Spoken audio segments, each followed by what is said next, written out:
کہ اگر کوئی شخص روزے کی حالت میں اپنی بیوی سے جمع کر لے تو اس کو کیا کرنا پڑے گا، روزے کا کیا حکم ہے، اور اس پر شریعت نے کس قسم کا کفارہ عائد کیا ہے اور کس قسم کی سزا اس کو دی ہے۔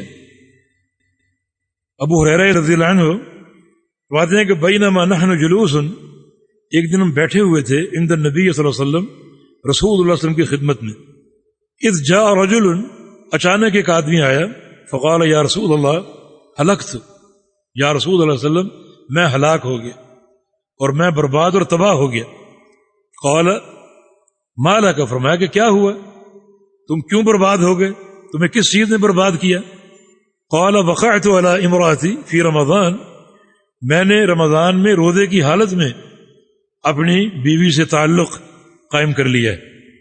وفی روایت اصبت اہلی فی رمضان، اور ایک روایت میں یہ الفاظ ہیں کہ میں نے رمضان میں روزے کی حالت میں اپنی بیوی سے جو ہے وہ تعلق جماع کا قائم کر لیا ہے۔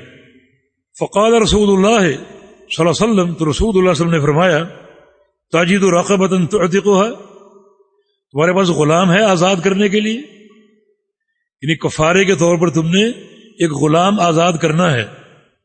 جو شرعی حکم وہ آپ نے بیان کیا، اور یہ نبی علیہ السلام کا خلق کہ آپ نے اس کو ڈانٹا نہیں، کیونکہ ایک بندہ اس سے ایک غلطی ہو گئی تو آپ نے تعنیف اور ڈانٹ ڈپٹ نہیں فرمائی، اور اس کو اپنے قریب بلا کر اس کو شرعی حکم بیان کیا کہ تمہیں ایک غلام آزاد کرنا ہے۔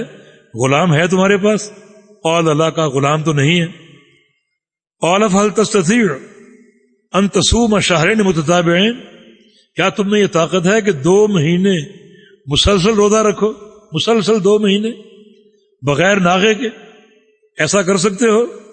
قال اللہ، کہا کہ یہ بھی نہیں کر سکتا، ایک روزہ تو برداشت نہیں کر سکتا، 2 مہینے کیسے برداشت کروں گا؟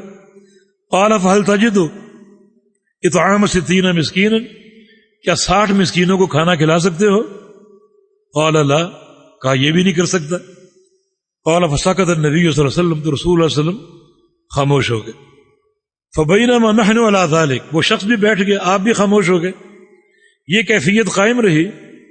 اذ اتی النبی صلی اللہ علیہ وسلم بعرق فیہ تمر، نبی علیہ السلام کی خدمت میں ایک عرق لایا گیا، ایک بڑا ٹوکرا، اس میں کھجوریں تھیں۔ بالعرق المکتل، یعنی عرق ایک بڑے برتن کو، جس کو ہم اپنی زبان میں ٹوکرا بولتے ہیں، جو یہ گھاس پھوس کا بنا ہوتا ہے۔ قال این السائل، وہ ٹوکرا آپ نے جب آپ کی خدمت میں پیش کیا گیا، فرمایا کہ وہ سائل کہاں ہے جو اپنی بربادی اور ہلاکت کی باتیں کر رہا تھا؟ قال انا، کہا کہ میں یہ بیٹھوں یا رسول اللہ صلی اللہ علیہ وسلم۔ قال خذ هذا فتصدق به، یہ ٹوکرا تم لے لو اور اس کو صدقہ کر دو، تمہاری طرف سے کفارہ ادا ہو جائے گا۔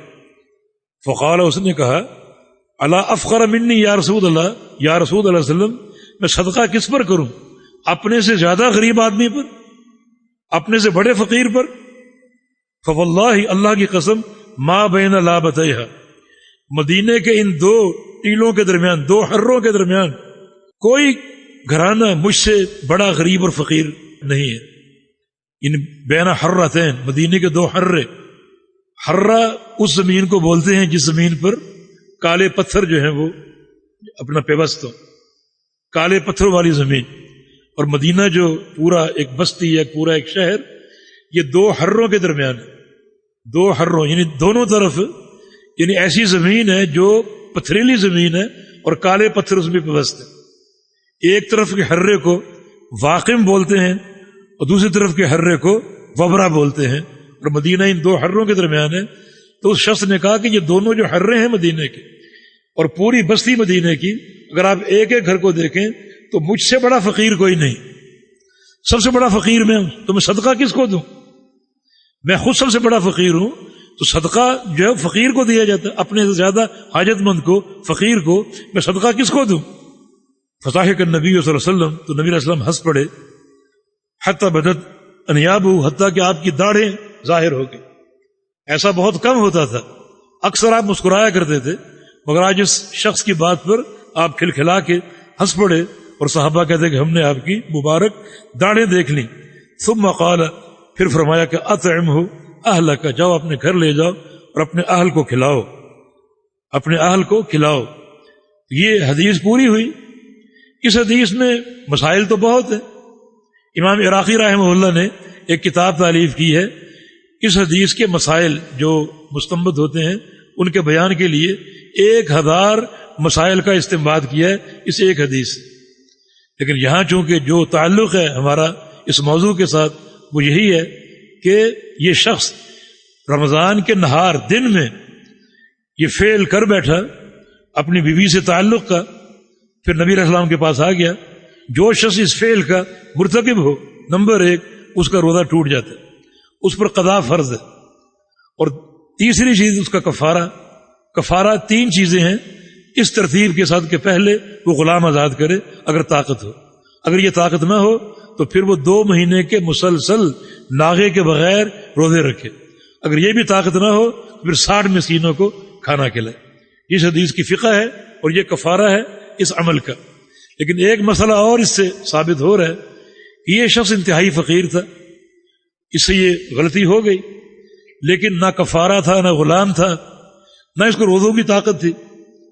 اب مسئلہ یہ کہ جو شخص عاجز ہو اور تینوں میں سے کوئی کام کرنے کی طاقت نہیں رکھتا، کیا اس سے کفارہ ساقط ہو جائے گا؟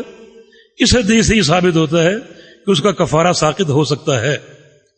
کچھ علماء نے عدم سقوط کا قول اختیار کیا، لیکن کفارہ ساقط ہو سکتا ہے. چنانچہ رسول اللہ صلی اللہ علیہ وسلم جب اس نے اپنے فقر کا ذکر کیا اور کہا کہ پورے مدینے میں سب سے بڑا فقیر میں ہوں، تو میں یہ کس کو دوں، کس کو تقسیم کروں؟ تو آپ نے فرمایا کہ اپنے گھر لے جاؤ اور اپنے گھر جا کر تم کھا لو. تو گویا اس کفارہ اس کا ساقط ہو گیا. کیوں؟ اس لیے کہ اس میں کفارہ ادا کرنے کی طاقت نہیں تھی، لہذا عاجزی پر جو ہے وہ کفارہ ساقط ہو سکتا. دوسرا مسئلہ یہ ہے کہ کیا عورت بھی کفارہ ادا کرے گی؟ عورت خواہ اس عمل پر راضی ہو یا اس کو شوہر مجبور کرے، اس پر کفارہ نہیں. کیونکہ جو واقعہ پیش آیا نبی علیہ السلام نے اس مرد ہی کو کفارہ ادا کرنے کا حکم دیا، آپ نے خاتون خانہ کا کچھ نہیں پوچھا. لہذا خاتون اس عمل میں خواہ راضی ہو یا نہ ہو، مجبور کر دی جائے، اس کے ذمہ کفارہ نہیں. البتہ قضا عورت بھی دے گی، روزہ اس کا ٹوٹ جائے گا اور قضا وہ روزہ رکھے گی.